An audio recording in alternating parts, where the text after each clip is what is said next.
ડભોઈ વિધાનસભા મત વિસ્તારમાં દેવ દિવાળીના પાવન અવસરે ભારતીય જનતા પાર્ટી દ્વારા નૂતન વર્ષ સ્નેહ મિલન 2024નું કાર્યક્રમ યોજાયો હતો। આ સમારંભમાં ડભોઈ ધારાસભ્ય શૈલેષભાઈ મહેતા અને સાંસદ જશુભાઈ રાઠવા ઉપસ્થિત રહ્યા હતા।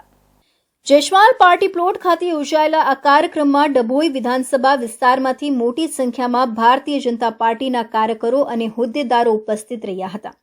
આ અવસર પર ધારાસભ્ય અને સાંસદે સૌને નવા વર્ષની શુભકામનાઓ પાઠવી હતી અને 2024 માટે શુભ આશાઓ વ્યક્ત કરી હતી।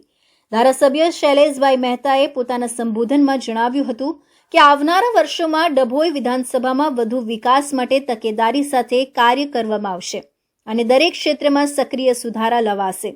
તેમણે વાતને આગળ વધારીને જણાવ્યું કે ભાજપ દ્વારા દરેક કાર્યકરો અને હોદ્દેદારોની મહત્વપૂર્ણ ભૂમિકા છે અને તેઓ સાથે વધુ ઉત્તમ પ્રગતિ તરફ આગળ વધશે। દર્ભાવતી નગરીમાં દર્ભાવતી વિધાનસભાના નવા વર્ષના સ્નેહ મિલન પ્રસંગે ઉપસ્થિત રહેવાનું થયું ત્યારે આ દર્ભાવતીના લોકપ્રિય જનપ્રિય ધારાસભ્ય આદરણીય શૈલેષભાઈ મહેતા તથા સમગ્ર ભારતીય જનતા પાર્ટીની ટીમ તથા ભારતીય જનતા પાર્ટીના તમામ કાર્યકર્તાઓને હું નવા વર્ષની શુભકામના પાઠવું છું અને ભારતીય જનતા પાર્ટીનો પરિવાર આ ઉત્તરોત્તર પ્રગતિ કરે એ ઈશ્વરને પ્રાર્થના કરું છું।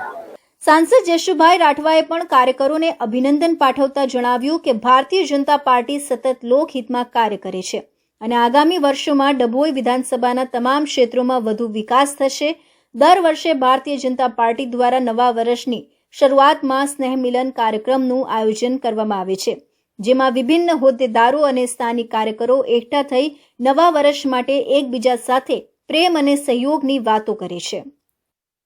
ડભોઈ વિધાનસભામાં વિકાસના કામો થયા છે, એ પ્રમાણે મોટી સંખ્યામાં કાર્યકરો આગેવાનો આજે ઉપસ્થિત રહ્યા અને તમામે શુભેચ્છા પાઠવી છે। આપના મારફત પણ તમામ કાર્યકરોને નવા વર્ષની શુભેચ્છા પાઠવું છું। આજે દેવ દિવાળીનો દિવસ, સાથે જ આદિવાસી મસીહા બિરસા મુંડાનો જન્મદિવસ અને આજના દિવસે બધા જ એવું કહેતા હોય કે જ્યારે દેવ દિવાળીના દિવસે સ્નેહ મિલન સમારંભ ના થઈ શકે ત્યારે પણ મોટી સંખ્યામાં કાર્યકરો અહીંયા ઉપસ્થિત રહ્યા, એ બદલ તમામ કાર્યકરોને અભિનંદન આપું છું। આ કાર્યક્રમમાં ડભોઈ તાલુકા, વડોદરા અને આસપાસના વિસ્તારોમાંથી ભાજપના કાર્યકરો, હોદ્દેદારો તેમજ સ્થાનિક લોકો મોટી સંખ્યામાં જોડાયા હતા અને સમારંભ આનંદ અને ઉત્સાહ સાથે ઉજવાયો હતો। ડભોઈમાં ભવિષ્ય માટે વિકાસની આશા સાથે આ કાર્યક્રમનો સમાપ્તિ થયો હતો, જેમાં કાર્યક્રમને મળેલી સિદ્ધિ સાથે ડભોઈ વિધાનસભામાં વધુ પ્રગતિની દિશામાં પ્રયાણ શરૂ થયું।